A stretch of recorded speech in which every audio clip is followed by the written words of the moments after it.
Oremos. Querido Padre, una vez más suplicamos tu dirección. Abre nuestro entendimiento para cosas espirituales. En el nombre de Jesús. Amén. Nuestro tema para hoy es el juicio. Nadie quiere hablar de juicio. Si el Evangelio fuese solamente perdón, gracia, amor, sería maravilloso. Pero el tema del juicio es tan bíblico como el tema de la gracia, como el tema del perdón, de la misericordia divina. Hay un juicio, y no es porque nosotros queremos, es porque la palabra de Dios lo dice así. Déjenme leer Eclesiastés capítulo 12, versículo 14, dice: porque Dios traerá toda obra a juicio, juntamente con toda cosa encubierta, sea buena o sea mala. Dios traerá toda obra a juicio, hasta las cosas encubiertas, sentimientos, pensamientos, todo será juzgado. Leo ahora segunda a los Corintios, capítulo 5, versículo 10, dice así: porque es necesario que todos nosotros comparezcamos ante el tribunal de Cristo, para que cada uno reciba según lo que haya hecho mientras estaba en el cuerpo, sea bueno o sea malo. O sea, un día vamos a tener que comparecer delante del tribunal divino. Y en Hechos capítulo 17, versículo 31 dice: por cuanto ha establecido un día en el cual juzgará al mundo con justicia por aquel varón a quien designó, dando fe a todos de haberle levantado de los muertos. Por cuanto ha establecido un día. Quiere decir que ya hay un día establecido para el juicio. ¿Y cuál es ese día? Porque si ese día se va a determinar nuestra salvación o perdición, es importante que sepamos cuándo es ese día. Para saber cuál es el día del juicio, tendríamos necesariamente que ir al Antiguo Testamento. En el libro de Levíticos, ya dijimos cuando estudiamos el tema del santuario, que Dios dio el santuario a Israel, para que Israel pudiese entender el tema de la salvación.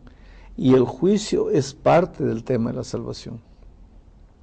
Porque ¿cómo sabremos quién se va a salvar, quién se va a perder si no hay un juicio? Entonces, para entender el juicio, el tema del juicio, tenemos que ir al santuario necesariamente, al pueblo de Israel.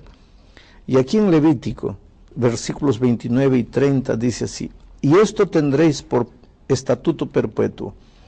En el mes séptimo, a los 10 días del mes, afligiréis vuestras almas, y ninguna obra haréis, ni el natural ni el extranjero que mora entre vosotros. Porque en este día se hará expiación por vosotros, y seréis limpios de todos vuestros pecados delante de Jehová. Quiere decir que para Israel había un día del juicio. Y ese día del juicio era en el séptimo mes, a los 10 días del mes. Era el día del Yom Kippur para Israel, el día de la purificación, el día del juicio. Todos los miembros del pueblo de Israel deberían hacer examen de conciencia y suplicar a Dios perdón por sus pecados, porque ese día para ellos estaba siendo el día del juicio. Ahora, hay una profecía muy interesante aquí en el libro de Daniel. Es una pena que poca gente conozca esta profecía. Es impresionante. Dice así Daniel 8:14.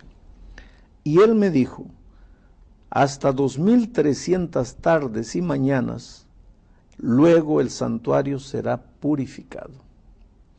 Si para Israel el día del juicio era el día de la purificación del santuario, quiere decir que para el mundo el día del juicio será el día de la purificación del santuario celestial. Por eso era necesario que estudiásemos el tema del santuario, que ya estudiamos. Hay un santuario en el cielo, y ese santuario también será purificado. Y el día de la purificación de ese santuario será el día en que empezará el juicio de la humanidad. Ahora, esta profecía de Daniel 8:14 dice: hasta 2300 tardes y mañanas, y entonces el santuario será purificado.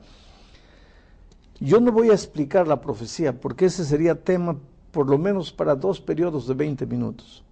Pero quiero decirles una cosa, esa profecía, de acuerdo a los estudios del libro de Daniel, comienza el año 457 a.C., con el decreto de Artajerjes para reconstruir los muros de la ciudad.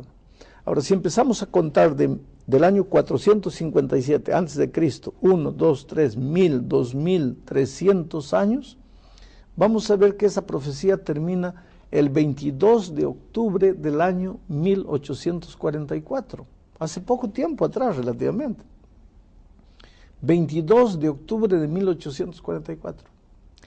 Ese día, 22 de octubre de 1844, sucedieron 2 cosas. Una cosa sucedió aquí en la tierra y otra cosa sucedió allá en el cielo. En el cielo empezó la obra del juicio. Así como el sacerdote en Israel, una vez por año, entraba al lugar santísimo para purificar el santuario y era el día del juicio, el 22 de octubre del año 1844, allá en el cielo, el sumo sacerdote, que está descrito en Hebreos, entró al lugar santísimo para empezar la obra del juicio. Y esa obra de juicio está muy claramente relatada aquí en el capítulo 7 del libro de Daniel. En el versículo 9 dice: estuve mirando hasta que fueron puestos tronos, y se sentó un anciano de días, cuyo vestido era blanco como la nieve, y el pelo de su cabeza como lana limpia, su trono llama de fuego, y las ruedas del mismo fuego ardiente. Un río de fuego procedía y salía de delante de él. Millares de millares le servían y millones de millones asistían delante de él. El juez se sentó y los libros fueron abiertos. Empezó el juicio. 22 de octubre de 1844. Eso sucedió en el cielo. Y en la tierra sucedió algo extraordinario que poca gente sabe, que está descrito aquí en Apocalipsis 14, versículo 6. Dice así: vi volar por en medio del cielo a otro ángel que tenía el evangelio eterno para predicarlo a los moradores de la tierra, a toda nación, tribu, lengua y pueblo, diciendo a grande voz: temed a Dios y dadle gloria, porque la hora de su juicio ha llegado. Quiere decir, el 22 de octubre de 1844, en el cielo empezó el juicio, y en la tierra Dios levantó un pueblo, simbolizado por este tercer ángel, un grupo de mensajeros, para decirle al mundo: la hora del juicio ha llegado. Y esta iglesia es la iglesia que proclama a voz en cuello que en 1844 la hora del juicio llegó. A ver, pastor, déjeme ver si entendí. Vamos un poquito para atrás. Cuando estudiamos el tema del santuario, vimos cómo Dios aquí en la tierra dio todo el esquema y el ejemplo de ese santuario en la tierra, de lo que sería en el cielo. Ahora, en este tema del juicio, el ejemplo también alcanzaba esto del juicio. O sea, sí, acaba usted de hablar de todo el esquema, del lugar santísimo, los pecados eran... Entonces, Dios... yo más o menos lo tomo así, dejó también ese ejemplo de lo que sucedería en el tema del juicio, exactamente como pasaba en la tierra. Él mostró el ejemplo de lo que sería ahora, en estos días. Exacto, para que el ser humano entendiese el tema del juicio en el cielo, Dios le dio el santuario en la tierra, para que a través del ceremonial del santuario en la tierra, el pueblo entendiese que habría un juicio. ¿Qué pasaba en la tierra? Todos los días el israelita pecador iba, colocaba su mano en el cordero, transfería simbólicamente sus pecados para el cordero. Ese cordero era símbolo de Jesús, el cordero de Dios. El sacerdote sacrificaba el cordero, la sangre mojaba el suelo, así como la sangre de Cristo un día mojaría la cruz del Calvario. Muy bien, ahora el sacerdote transfería esos pecados al lugar santísimo del santuario de esta tierra. Y una vez por año, el sacerdote entraba al lugar santísimo para purificar el santuario. Ese era el día del juicio. Ese día todo el pueblo estaba en contrición, clamando a Dios por su misericordia, porque era para ellos el día del juicio. Así también, cuando nosotros confesamos nuestros pecados, somos perdonados, librados de nuestros pecados, pero nuestros pecados simbólicamente son transferidos al lugar santísimo del santuario celestial. Ahora, en estos días está sucediendo eso en el cielo. Bueno, antes de hablar de ahora, vamos a hablar lo que pasó hasta 1844. En 1844 el Señor Jesucristo, el sumo sacerdote, entró. Eso está aquí en Hebreos, lo hemos leído ya en el tema del santuario, no lo voy a leer ahora. Dice el versículo 24, capítulo 9 de Hebreos, versículo 24, porque no entró Cristo en el santuario hecho de mano, figura del verdadero, sino Jesús entró en el cielo mismo para presentarse ahora por nosotros ante Dios, y no para ofrecerse muchas veces, como el sumo sacerdote en el lugar santísimo cada año entraba con sangre de ovejas. De otra manera, le hubiera sido necesario padecer muchas veces desde el principio del mundo, pero ahora, en la consumación de los siglos, se presentó una vez para siempre por el sacrificio de sí mismo. O sea, ahora Cristo entra ya, el juicio comienza, los libros son abiertos, y ahí está Jesús, que es nuestro Cordero, es nuestro abogado, es nuestro defensor. No tenemos que tener miedo. Ahora, ¿sobre qué somos juzgados? ¿Qué es lo que nos acusa o qué es lo que nos salva en nuestro comportamiento? Porque somos nosotros los que estamos siendo juzgados, o estaremos siendo juzgados. Ya hemos leído 3 versículos en la introducción mostrando que seremos juzgados por nuestras obras, no solamente las visibles, sino las invisibles, que son pensamientos y sentimientos. Pero pastor, la salvación, no tengo muy claro esto, la salvación no es por obras. No, la salvación es únicamente por la gracia. Pero somos juzgados y condenados por las obras. No es contradictorio. Es aparentemente contradictorio. Somos salvados únicamente por la gracia de Cristo. Pero ¿cómo sabes, cómo sé que has sido salvado por la gracia de Cristo? Por ejemplo, tú me dices así, voy a hacer un ejemplo muy tonto. Pastor, yo me bañé esta mañana. Pero ¿cómo sé que te has bañado? Voy a mirar tu rostro, está limpio. Ahora, si tu rostro está lleno de hollín, lleno de barro, ¿cómo te bañaste esta mañana? Quiere decir, quien te baña es el agua.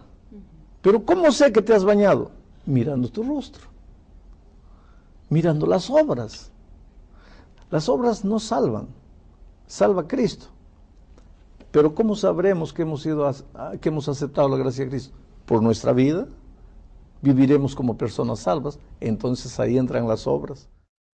Y entonces, más o menos lo que me está diciendo es que en este caso son consecuencias. Si yo he vivido con Jesús, bueno, las obras serán una consecuencia. Una consecuencia. Es eso. Claro. Pero si tú te olvidas de Jesús y quieres trabajar por las obras, olvidándote de Jesús, esas obras no te valen de nada, son trapos de inmundicia. La Biblia llama trapos de inmundicia a la justicia. Algunas personas pasan toda la vida intentando comportarse bien, producir buenas obras. Otras personas no se preocupan por portarse bien, por producir buenas obras, pero en algún momento, tal vez hasta el último minuto de su muerte, aceptan a Jesús como su Salvador. ¿Esta última persona será salva también? Todas las personas que aceptaron a Jesucristo. No importa cuándo. El ladrón en la cruz es el más grande ejemplo de eso. En el momento de la agonía aceptó a Jesús, está salvo.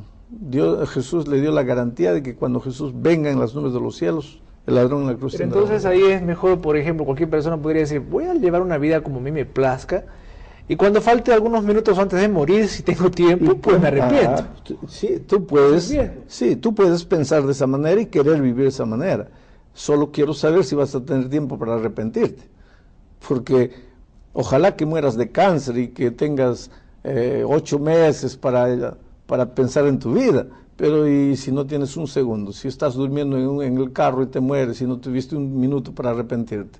Entonces tenemos que vivir, no pensando en la salvación, tenemos que vivir pensando en el amor de Jesucristo y tratando de vivir de acuerdo a lo que Jesús quiere para nuestra vida y queriendo siempre verlo feliz. Pastor, hablando del juicio específicamente, usted colocó una fecha literal. ¿Cómo saber si mi caso ya pasó en el juicio de Dios? Si ya fuimos juzgados. Si ya fui juzgada, ¿cómo? No sabremos. Una cosa sabemos, por lógica. que el juicio empezó con los muertos, de Adán y Eva, Caín, Abel, En algún momento va a tener que terminar el juicio de los muertos. Pero no hay una línea divisoria así, porque cada día nace y muere gente. Entonces no hay una línea divisoria. Pero en algún momento se va a terminar el caso de los muertos y va a comenzar el caso de los vivos. Y me parece, personalmente, te doy esa idea muy personal, ese juzgamiento de los vivos va a ser muy rápido, no nos va a dar tiempo para nada. Una cosa sabemos, cuando termina el juicio, las puertas de la gracia se cerraron y Cristo ya está volviendo para llevar a su Pero el juicio de los vivos solo comienza una vez haya terminado el juicio de los muertos. Claro, solo que nadie puede decir cuándo termina y cuándo comienza, eso es solo... ¿Y cuántos tipos o cuántos juicios hay? Porque yo veo un juicio que se menciona que está ocurriendo ahora, usted menciona desde 1844, otros hablan del juicio final, cuando Jesús venga, y todavía en otro estudio hablamos sobre un juicio después de los 1000 años. No, durante los 1000 años. O durante los 1000 años, perdón. Te explico. Usamos la palabra juicio para 3 eventos. Primero, el juicio investigador, que es el juicio que empezó en 1844, porque no puede haber... Cuando Cristo venga, Él viene para dar las recompensas a los malos o a los buenos, la recompensa a los malos y a los buenos, a cada uno su recompensa correspondiente. Pero ¿cómo va a dar recompensa si no hubo juicio? Quiere decir que tiene que haber habido una investigación. Aquí dice Daniel, los libros fueron abiertos, el juez se sentó, hay una investigación. Ahora, cuando viene Cristo, le llamamos también a eso juicio, el juicio final, que en realidad es el juicio ejecutivo. El juicio... Una fase. Exacto, no es una fase, es un evento, el juicio ejecutivo. A los que no aceptaron a Jesucristo, pues lo que le corresponde, y a los que aceptaron la vida eterna. Y durante el milenio, vamos a los redimidos, dice el texto que leímos al estudiar el milenio, vamos a abrir los libros y entonces vamos a revisar los casos. A eso le llamaríamos un juicio de revisión, que no determina quién se salva y quién se pierde.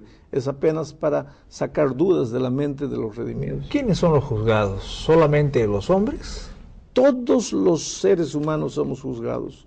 Todos los seres humanos somos juzgados.